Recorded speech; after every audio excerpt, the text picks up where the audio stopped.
ஆவியானவரையுமே நாங்கள் வரவேற்கிறோம் அப்பா. புதிய நாளுக்காய் உமக்கு நாங்கள் நன்றி செலுத்துகிறோம். யோபு புஸ்தகத்தில் 1வது அதிகாரத்தில் யோபுவை குறித்து பார்க்கிறோம். யோபு உத்தமனும் சன்மார்க்கனும் தேவனுக்கு பயந்து பொல்லாப்புக்கு விலகிறோனுமாகிய அவனைப் போல பூமியில் ஒருவனும் இல்லை என்றார். உண்மையாய் நடக்கிறவர்களுக்கு ஆண்டவராகிய இயேசு கிறிஸ்து, ஆண்டவராகிய தேவன் கொடுக்கும் சாட்சி, பரிசுத்த ஆவியானவர் நமக்கு கொடுக்கும் சாட்சியாகும். நம்மளுடைய வாழ்க்கையில் எப்பொழுதும் தேவனுக்கு பயந்து பொல்லாப்புக்கு விலகும் பொழுது கர்த்தர் நம்மை குறித்து ஒரு சாட்சியை கொடுக்கிறார். யோபு 1வது அதிகாரத்தில் இவைகள் எல்லாவற்றிலும் யோபு பாவம் செய்யவும் இல்லை, தேவனை பற்றி குறை சொல்லவும் இல்லை. சாத்தானால் அவன் சோதிக்கப்படுகிற சூழ்நிலை, எல்லாவற்றையும் இழந்த ஒரு சூழ்நிலை. ஆனாலும் யோபு ஒரு குறை கூட அந்த இடத்துல பேசாதபடிக்கு தன் நாவை காத்து கொண்டதை வேதத்தில் நாம் பார்க்கிறோம். யோபு 27வது அதிகாரத்தில் என் ஆவி பிரியும் மட்டும் என் உத்தமத்தை விட்டு விளக்கேன்.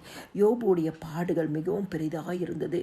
எல்லாராலையும் நிந்திக்கப்பட்ட ஒரு சூழ்நிலை, அவமானத்தை சுமந்து கொண்டு போகிற ஒரு சூழ்நிலை, எல்லாவற்றையும் இழந்து போன ஒரு சூழ்நிலை, ஆசீர்வாதங்கள், ஐஸ்வர்யங்கள், சுகம், பலன் இழந்து போன ஒரு சூழ்நிலை.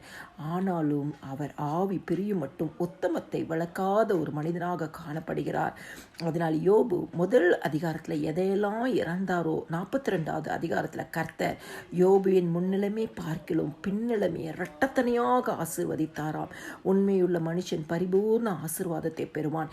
கிறிஸ்துக்குள் பிரியமானவர்களை, இன்னைக்கு நம்மளுடைய வாழ்க்கையிலையும் தேவனை குறை சொல்லாதபடிக்கு நம்மளுடைய வாழ்க்கையில எல்லாவற்றுக்கும் துதியும் ஸ்தோத்திரத்தையும் சொல்லுகிறவர்களாய் தேவனுக்கு முன்பாக எப்பொழுது பொல்லாப்புக்கு விலகி தேவனுக்கு பயந்து ஜீவிக்கும் பொழுது, உண்மை உள்ளவர்களாய் காணும் பொழுது கர்த்தர் பரிபூர்ண ஆசீர்வாதத்தை தந்து நம்மை ஆசீர்வதிப்பார். இதற்கு கர்த்தருடைய கிருபையை கேட்டு கர்த்தரையே சார்ந்து இருப்போமாக. பரிசுத்த ஆவியானவர் நம் ஒவ்வொருவருக்கும் உண்மை உள்ளவர்களாய் வாழ உதவி செய்வாராக. எல்லா துதியும் கனமும் மகிமையும் ஸ்தோத்திரமும் என் ஆண்டவராக இயேசு கிறிஸ்து ஒருவருக்கே செலுத்துகிறேன். ஆமேன்.